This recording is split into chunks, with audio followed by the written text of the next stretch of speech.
योगेन्द्रे ब्रह्मरन्ध्रे सकलगुणमयं श्रीहरेन्द्रेण संगम गम गम गम गम गणेशं गजमुखमवितो व्यापकं चिन्तयन्ति।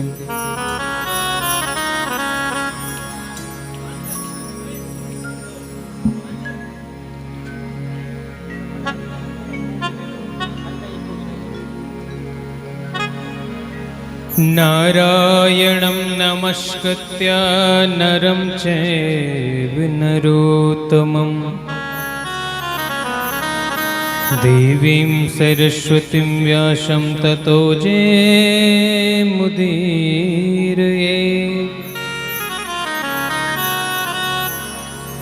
ध्येयं सदा परिभवग्नमभीष्टदोहम्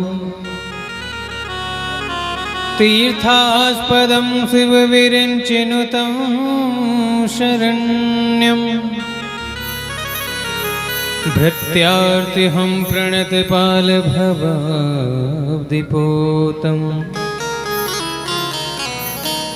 वन्दे महापुरुषते चरणारविन्दम्।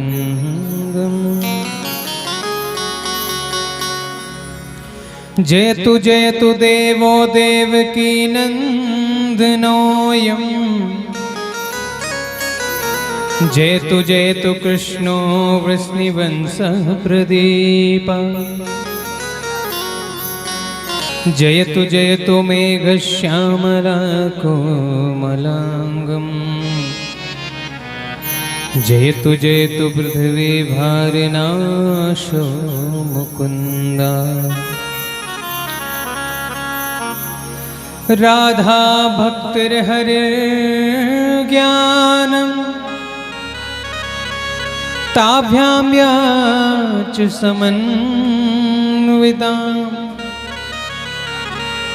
तां श्रीभागवतीं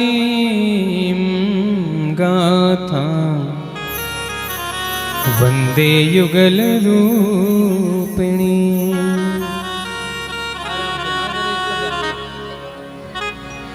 मनोजवं मारुततुल्यवेगं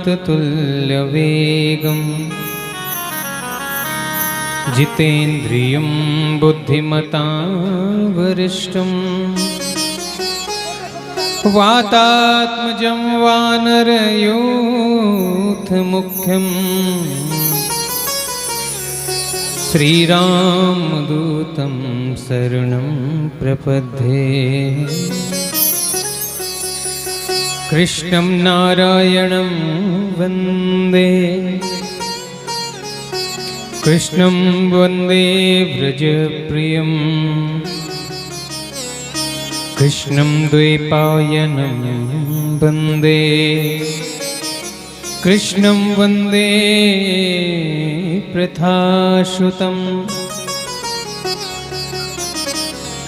नमो देवे महादेवे शिवाय सततं नमः।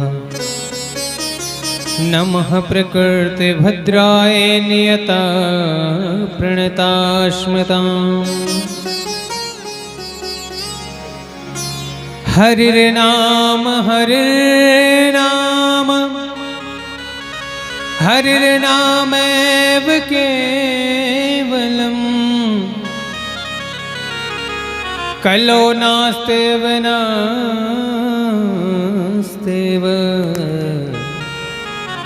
नास्तेव गतिरन्यथा। जय जय श्री राधा रमण जय जय नवल किशोर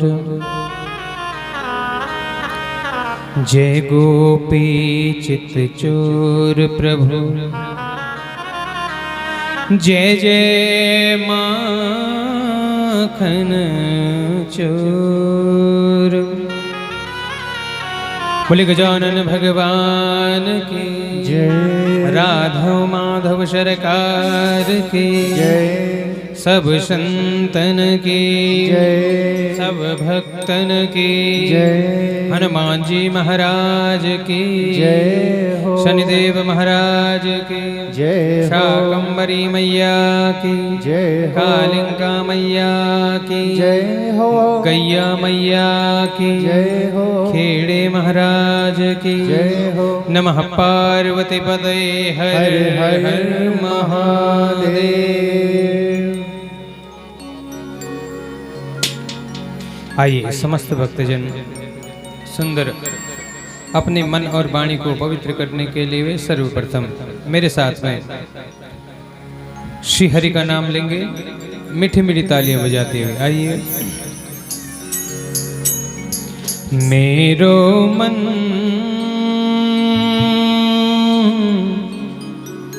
राम ही राम रटे रे, राम ही राम रटे रे। मेरो मन राम ही राम रटे रे, राम ही राम रटे रे। मेरो मन राम ही राम रटे रे, राम ही राम रटे रे। मेरो मन मेरो मन मेरो मन मेरो मन मेरो मन मेरो मन मेरो मन राम ही राम रटे रे, राम ही राम रटे रे, राम ही राम रटे रे, राम ही राम रटे रे। तालियों की सेवा देते हुए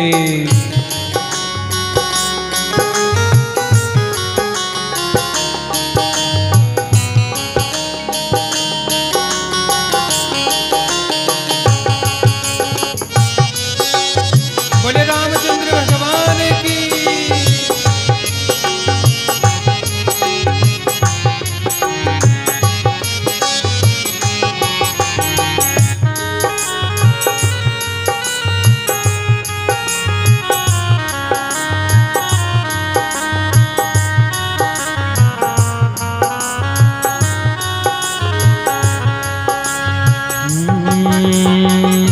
राम नाम रट लीजे प्राणी, कोटिक पाप कटे रे। राम नाम रट लीजे प्राणी, कोटिक पाप कटे रे। जन्म जन्म के घट जो पुराने, जन्म जन्म के घट जो पुराने, नाम ही लेत फटे रे। मेरो मन राम ही राम रटे रे, राम ही राम रटे रे, राम ही राम रटे रे, राम ही राम रटे। राम रटे रे। दोनों हाथों से तालियों की सेवा देते हुए बोले कृष्ण कन्हैया लाल की।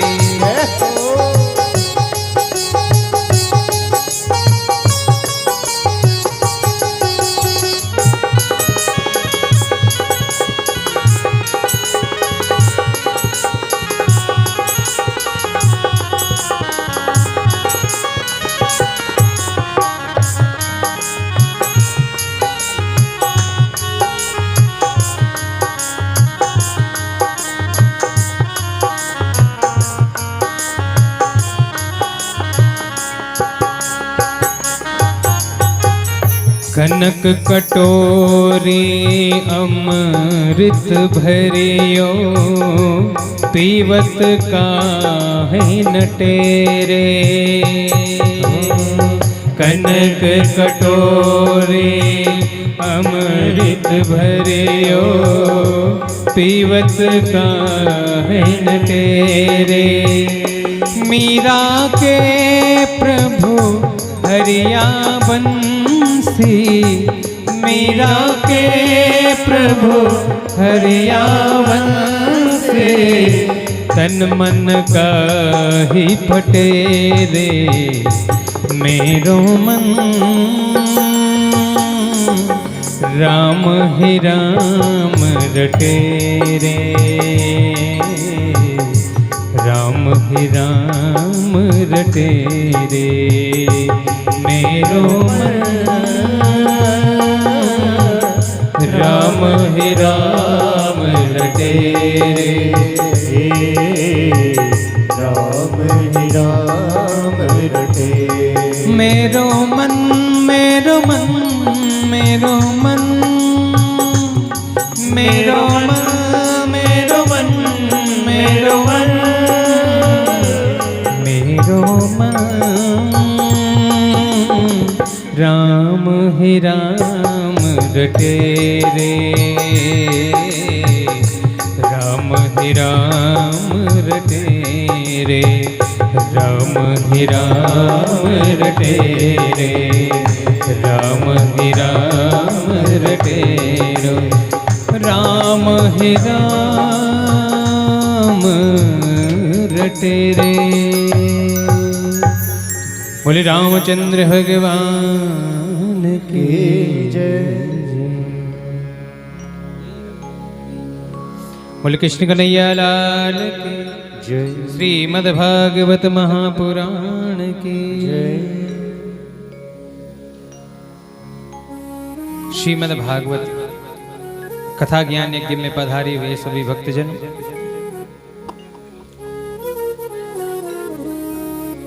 माताएं, बहनें, बुजुर्ग, छोटे बच्चे और संगीत से मेरे साथ में कथा में रस भरने वाले मेरे संगीत के बंधु, आप सभी को नमन, आप सभी को स्वागत। बोले कृष्ण कन्हैया लाल की जय। जन्मांतर भवे पुण्यम तदं तदा भागवतं लवे। जब जन्म जन्मों के पुण्य उदय होते हैं तभी श्रीमद् भागवत कथा आपके जीवन में आती है।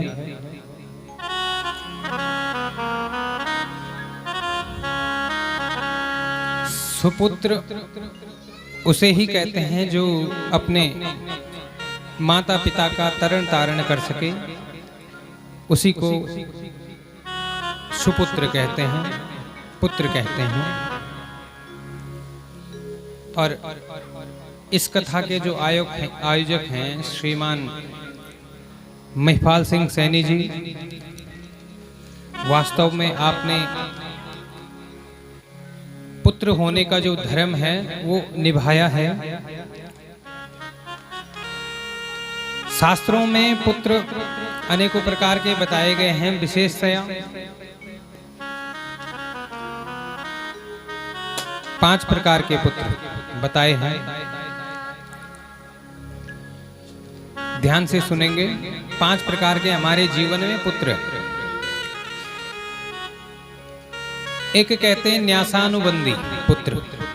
पहला जो है उसे कहते हैं न्यासानुबंधी पुत्र। ऐसे पुत्र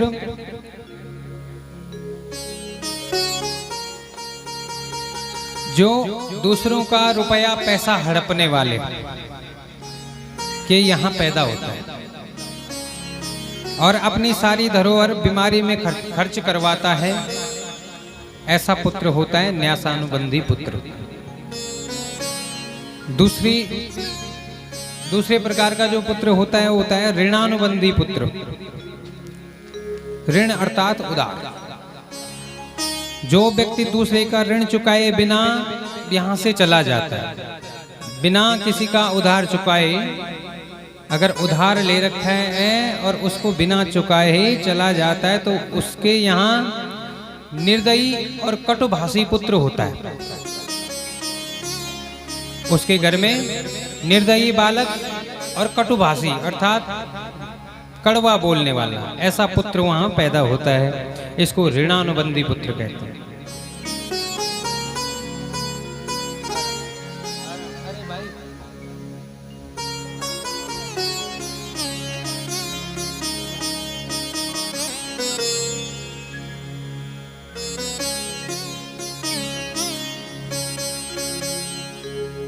बोले कृष्ण कन्हैया लाल की।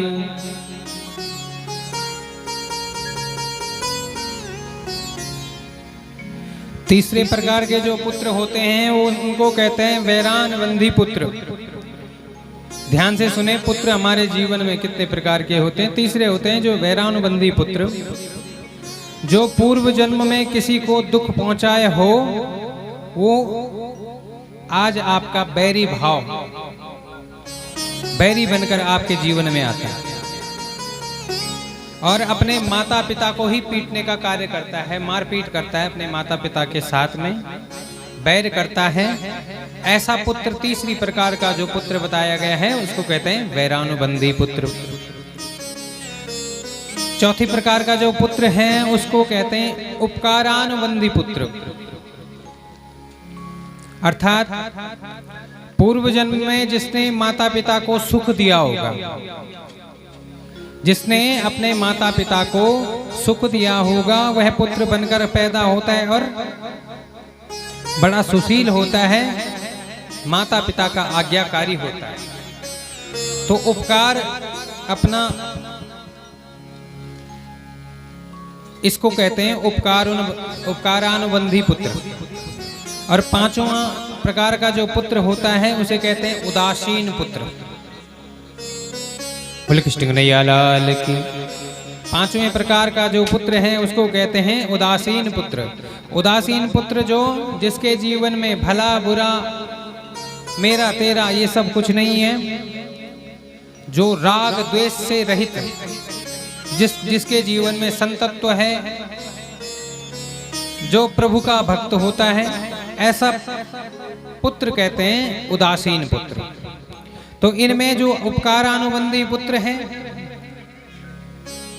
जो अपने माता पिता को सुख पहुंचाता है, ऐसे पुत्र की भूमिका में आज हमारे श्रीमान महिपाल सिंह सैनी जी उसी भूमिका में। आप बड़े भागी है कि आप अपने माता पिता, अपने पितरों के लिए, अपनी पत्नी के लिए श्रीमद् भागवत कथा करवा रहे हैं।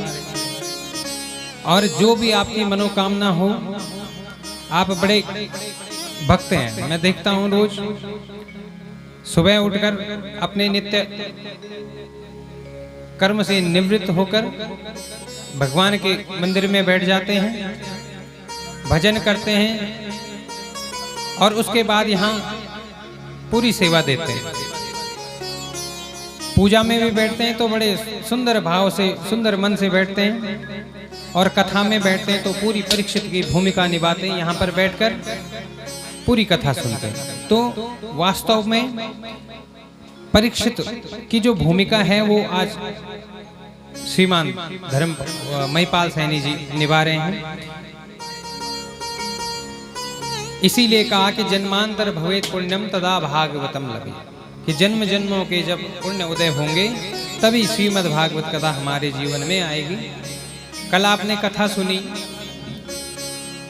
ध्रुव जी महाराज की कथा आपने सुनी कि 5 वर्ष की आयु में जिन्होंने बड़ी कठिन तपस्या करके श्री भगवान को नाम जप करके अपने पास बुलाया, स्वयं भगवान उनको दर्शन देने के लिए आए और इन्होंने 36,000 वर्ष तक राज किया। और ध्रुव लोक में आज भी अटल ध्रुव तारा बनकर आज हमारे बीच में विद्यमान है। ध्रुव जी के ही वंश में आगे चलकर एक राजा हुए अंग। अंग बड़े धर्मात्मा राजा थे। बोले कृष्ण कन्हैया लाल की। अंग बड़े धर्मात्मा राजा थे। आप लोग कथा ध्यान से सुने हैं ना, कौन क्या कर रहा है इससे कोई मतलब नहीं। जिस हेतु आप यहाँ आए हैं वो आवश्यक है। तो राजा अंग के साथ में मृत्यु की पुत्री सुनीता का विवाह हुआ और इन्हीं के वंश में इन्हीं के एक पुत्र हुए, एक बेटा हुए, उनका नाम हुआ बेन। अब ये बेन जो है ना, पिता तो धर्मात्मा है लेकिन बेन पूरा नास्तिक है, नास्तिक है, दुष्ट है। इसने बलशाली तो था ही, लेकिन इसने अपने बल का प्रयोग धर्मात्मा लोगों पर, सत्यवादी लोगों पर करना शुरू किया। इसने कहा अगर यहाँ यज्ञ भी होगा तो यज्ञ में जो आहुति पड़ेगी वो मेरे नाम की आहुति पड़ेगी, बेनाय स्वाहा करके ऐसी आहुति पड़ेगी। जब ये ज्यादा ही क्रूर हो गया तो महात्माओं को, संतों को इस पर क्रोध आया और इनकी हुंकार से, संतों की हुंकार से ये भस्म हो गया। अब जो है इसको मार दिया गया। तो राजा कौन बने? जब राजा को मार दिया तो राजा कौन बने? तो राजा इसी के अंगों से उन्हीं महात्माओं ने मंत्रों द्वारा इसके शरीर का मंथन किया। अब मंथन करने के बाद इसी के शरीर से राजा पृथु प्रकट हुए, जिनके नाम से ही इस धरती का नाम पृथ्वी पड़ा। बेन के कारण पृथ्वी माता ने अपने जो रत्न थे वो धरती में छुपा लिए थे। अन्न की कमी होने लग गई। राजा पृथु तो बन गए, लेकिन अन्न की कमी के कारण राजा पृथु ने पृथ्वी माता से प्रार्थना की और प्रार्थना करने के लिए, प्रार्थना करके पृथ्वी माता ने पृथु राजा को आश्वासन दिया कि कोई भी पृथ्वी में अनाज का एक कण भी डालेगा तो उसको 100 बना के दूं, मेरा देने का कर्तव्य। तभी से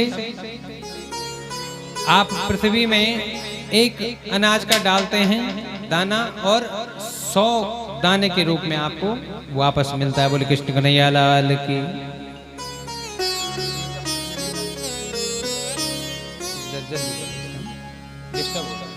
बोले कृष्ण कन्हैया लाल की। इन्हीं राजा के विजिताश्च हुए। भगवान ने प्रसन्न होकर पृथु से वरदान मांगने को कहा तो पृथु राजा ने कहा कि हे प्रभु, अगर मुझसे प्रसन्न हैं तो मुझे एक नहीं, मुझे 10,000 कान दे दो। 10,000 कान क्यों दे दो? बोले मुझे एक कान से कथा मेरे लिए पूर्ण नहीं होती, 2 कानों से मुझे 10,000 कान दे दो ताकि मैं आपकी ही कथा सुन सकूं। बोले कृष्ण कन्हैया लाल की। इन्हीं के वंश में आगे चलकर एक राजा हुए प्राचीन वरी। यह पशु बलि दिया करते थे, यज्ञ करते थे और यज्ञ में पशु बलि दिया करते थे। पशु बलि दिया करते थे तो एक बार नारद जी ने इनको डांटा और कहा एक बार आसमान की तरफ देखो, जितने भी पशुओं की तुमने बलि दी है वो सब पशु तुम्हारा इंतजार कर रहे हैं। बोले कृष्ण कन्हैया लाल की। तो प्राचीन वरी ने कहा कि प्रभु इसके लिए मैं क्या करूं? तो नारद जी ने उन्हें एक उपाख्यान सुनाया जिसे पुरंजन उपाख्यान कहते हैं। और इस उपाख्यान के द्वारा प्राचीन वरी को अपने वास्तविकता का पता चला। अब देखिए, ये जो उपाख्यान मैं सुनाने जा रहा हूं, ये उपाख्यान जिसकी समझ में आ गया उसको पूरी भागवत समझ में आ गई, समझ में। क्योंकि ये जो उपाख्यान है ये हमारे लिए, एक है पुरंजन और एक है अभिज्ञात। ध्यान से सुने हैं, पुरंजन और अभिज्ञात हैं। ये अविज्ञात से कहते हैं पुरंजन कि मुझे पृथ्वी में घूमने जाना है।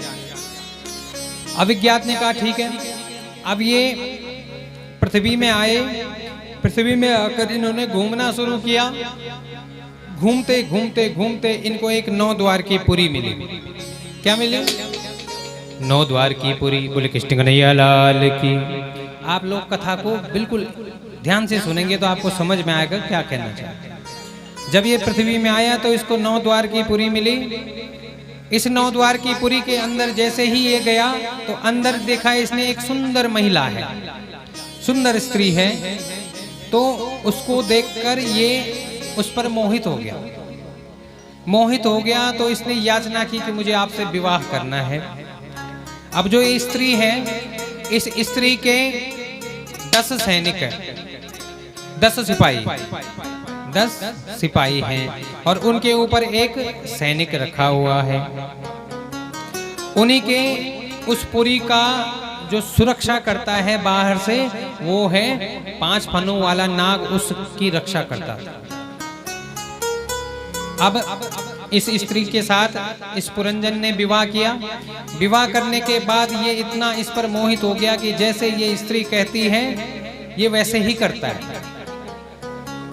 ये कहती है कि भोजन करो तभी भोजन करता है। ये कहती है कि ऐसा करो, जैसे ही चाहे वैसे इससे करवाते हैं ये जो स्त्री है। एक दिन इसके जो 9 द्वार की पुरी में एक देवी आई और उन देवी का नाम था जरा देवी। क्या नाम है? जरा देवी। जरा देवी आई तो जरा देवी ने जब इसका सुंदर शरीर को देखा, किसके? पुरंजन को, तो ये जरा देवी चाहती है कि इस पुरंजन से मेरा विवाह हो जाए। अब पुरंजन ने जैसे इस जरा देवी को देखा, बोले मैं आपसे विवाह नहीं कर सकता। तो जरा देवी ने कहा कि विवाह तो आपको करना होगा। बोले नहीं कर सकता। तो इस जरा देवी का एक भाई है चंडवेग। इसने अपने भाई चंडवेग से कहा कि मुझे इससे विवाह करना है, लेकिन ये मुझसे विवाह नहीं करता। तो चंडवेग ने कहा आप चिंता मत करो बहना, मैं एक काम करता हूँ, मेरे सैनिक हैं 365 मेरे सैनिक हैं और 365 उनकी रानियां। मैं इसकी द्वारी पर आक्रमण कर देता हूँ, 9 द्वारपुरी पे आक्रमण कर देता हूँ। अब इसने 9 द्वारपुरी पर आक्रमण किया और 9 द्वारपुरी पर आक्रमण करा। लेकिन ये जो पुरंजन है अंदर सोया हुआ है, इसको पता नहीं चला कि मेरी द्वारी पर आक्रमण भी हो गया। आक्रमण होने के बाद द्वारी ध्वस्त भी हो गई। ये ऐसे ही सोता रहा, सोता रहा, ऐसे ही सोते स्वप्न में घूमता रहा, घूमता रहा, घूमता रहा। एक दिन पुनः इसको 9 द्वारपुरी मिली दोबारा। अब 9 द्वारपुरी दोबारा से मिली तो अब की बार इसको फिर से अपना मित्र, जो कौन था? अविज्ञात, जो पुराना मित्र था, वो दोबारा मिला। तो इसने उस मित्र को पहचानने से इनकार कर दिया कि मैं आपको नहीं जानता। तब इस अविज्ञात ने पुरंजन को पूरा स्मरण कराया कि तुम और मैं एक ही साथ थे, एक ही थे, लेकिन तुम घूमने गए थे और घूमते घूमते तुम मुख्य अपना जो जहां पहुंचना था वहां नहीं आ पाए। अब देखिए इस कथा को अब अपने पे घटो। ये अविज्ञात कौन है और ये पुरंजन कौन?